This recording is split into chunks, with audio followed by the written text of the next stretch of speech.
Welcome to Java. It's January 16th, 2024. It is also Thursday. Thank you everyone that joined in the Discord group last night.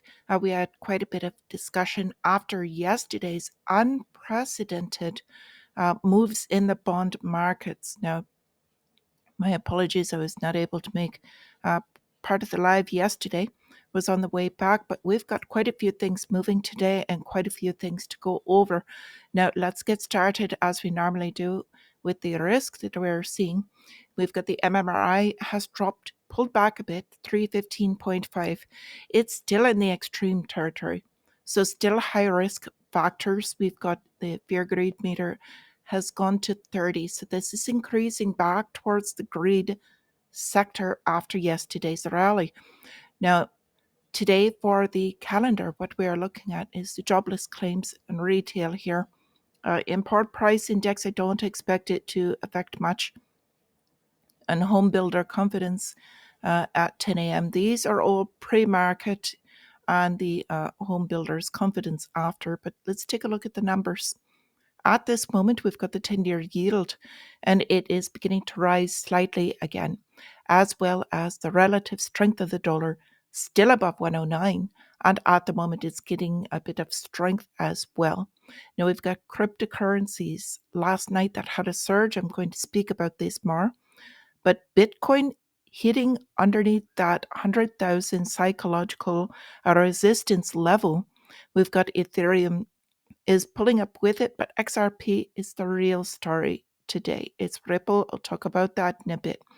So with this, we had Wall Street yesterday soaring on record bank profits and cooling inflation.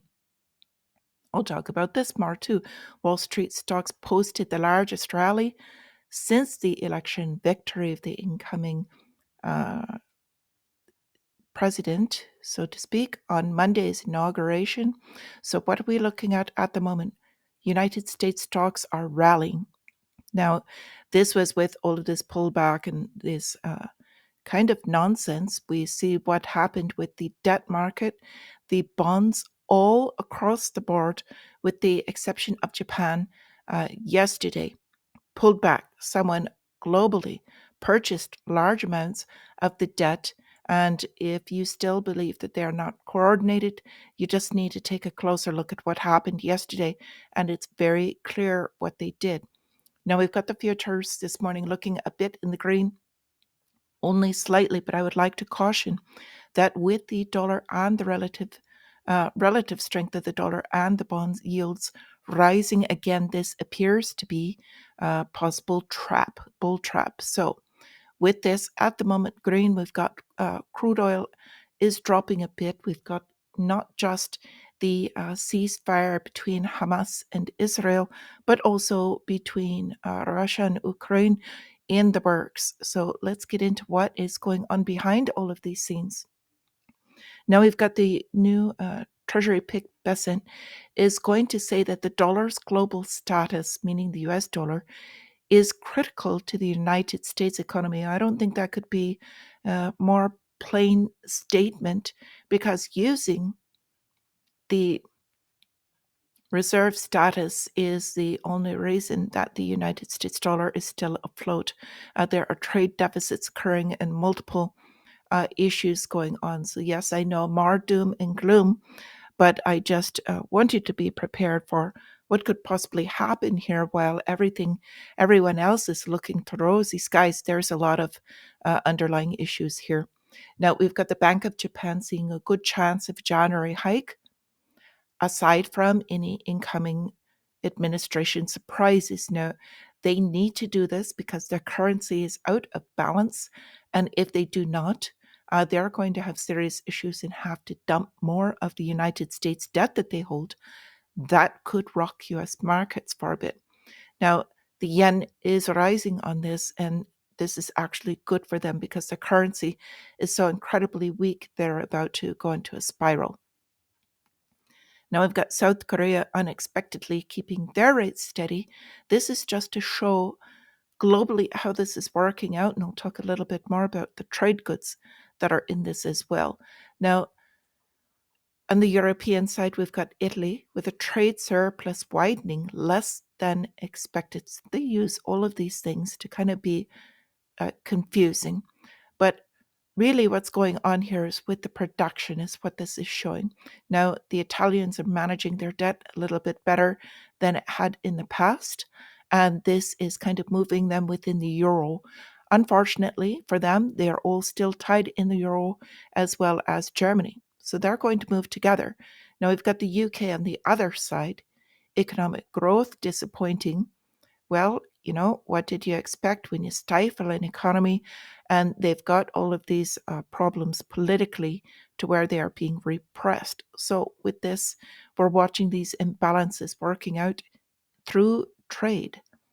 Now, with this, we're going to watch one of the underlying is energy. And I keep saying this, but oil currently, even though they're looking more towards uranium and nuclear, oil right now is the main course and lifeblood of energy. So BP to cut thousands of jobs in order to reduce costs. This is a warning signal in this sector.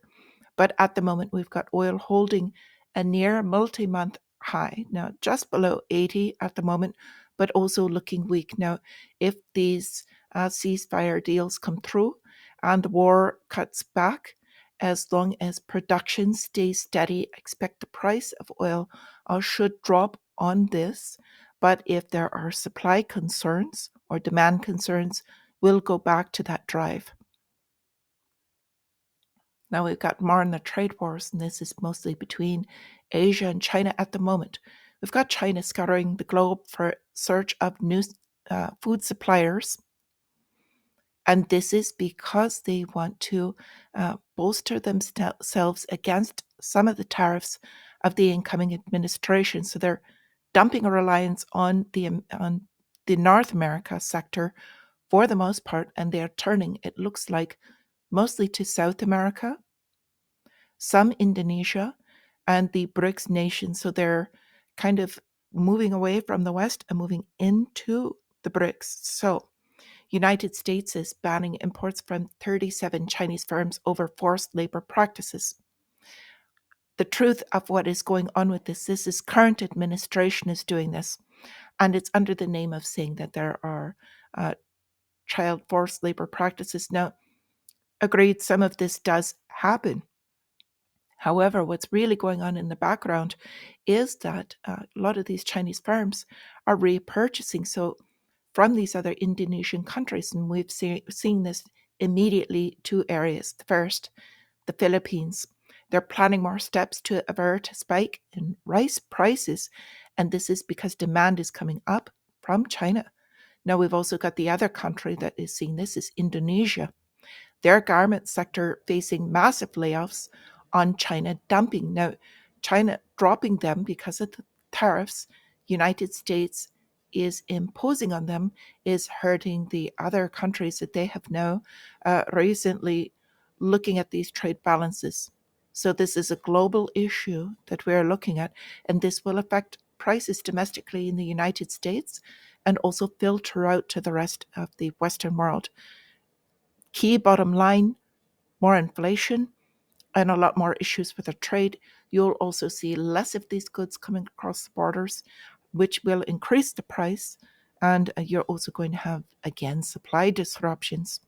If that sounds familiar. Now, yesterday, we have big banks, of course, making large amounts of money. Goldman came out, doubled their profits. They're saying they've got high hopes for the new incoming administration. They're going to have lower regulation domestically. We had JP Morgan posting record profits. They've got a bit of a shakeup. I spoke about this yesterday with their new higher ups between their CEO, COO. Got one stepping down and new top end. I don't expect that to be a large change within their profit sector, however. Now we've got US stocks could open higher, meaning today after this large banks report and strong earnings. The Magnificent Seven stocks now account for 1/3 of the entire S&P market cap, raising alarms. This is what we call market breadth. Now, all of the market's value is now concentrated within just less than 7 stocks. So if anything happens within these 7 stocks, the entire market will crater. This is not a good thing. So with this, we've got the balance of domestic and the regulation, and this is affecting the other side is international banks stumbling in Q4 earnings amid the credit hurdles. This is liquidity, and this is the imbalance that we are showing in this underlying between these trades. So global effects are beginning to take major effects here. Now, as I said before, in the beginning of 2025 and even prior, bank M&A, this is mergers and acquisitions. The deal sizes poised to surge in 2025. This American banker. So I had spoken about this before. They are weeding out the smaller banks. Many more mergers and acquisitions coming this year as these mega banks, Goldman Sachs, JP Morgan, and the likes. We've got Wells Fargo. They are all surging while all of the smaller banks are just getting weeded out and closing down. Now, one more word about this Mag 7 and the severe imbalance in the stock market is the quantum computing stocks. Now, they all had a major boost yesterday. Wild surge Thursday pre-market is what they're talking about. So this morning, all of these are up. And this is also partially what is showing this boost in the stock market this morning, and also making it much more dangerous and much more likely that this is indeed, at the moment, a bull trap. So a few more things I would like to touch on prior to letting you go for today. And this is in the cryptocurrency space. Bitcoin again, 99,000 and counting. The meteoric climb mirrors inflation trends. Obviously, to many of us, all of you, I know, the price going up because of inflation, forcing all real assets, all real things that you can purchase. This is the dollar dying. Now, as the dollar loses value, everything else in price compared to it, as priced in dollars, will increase. So, of course, it's going to mirror inflation trends, because as the dollar gets weak, these are all going to boost their price size. So XRP, the real winner, said I would speak about this again. They're hitting a 7-year high as optimism for this whole thing with the SEC appeal coming out. The SEC is losing on this. It's just a question of time when they settle this. Now, they are getting closer to overtaking Ethereum, not in price, but in market cap. So they're now the 3rd largest cryptocurrency and gaining ground.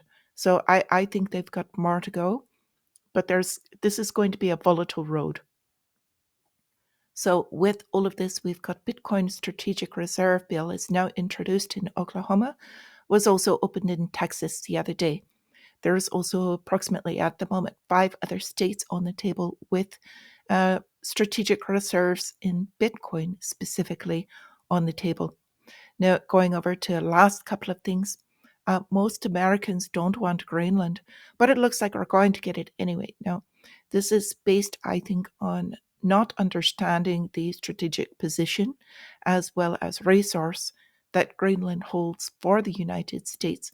So at the moment, we've got a race going on as to who's going to become the 51st state in the United States, whether it is Greenland or Canada. So you can mull that one over with your morning coffee. So last thing I want to bring up, because I feel very strongly about this, and I've said this before, ChatGPT and OpenAI, the largest artificial intelligence out there being built. Who is programming this? Now we've got the whistleblower that found himself no longer alive, his mother saying that he had documents against Sam Altman's artificial intelligence startup, and this is all coming clear. And Elon Musk is calling it extremely concerning, well, to say the slightest, on several fronts. So just a bit of shake up there. So for now, I'm going to wish you all, if you're trading, good luck in your trades today. And as always, my friends, until I see you again, stay free.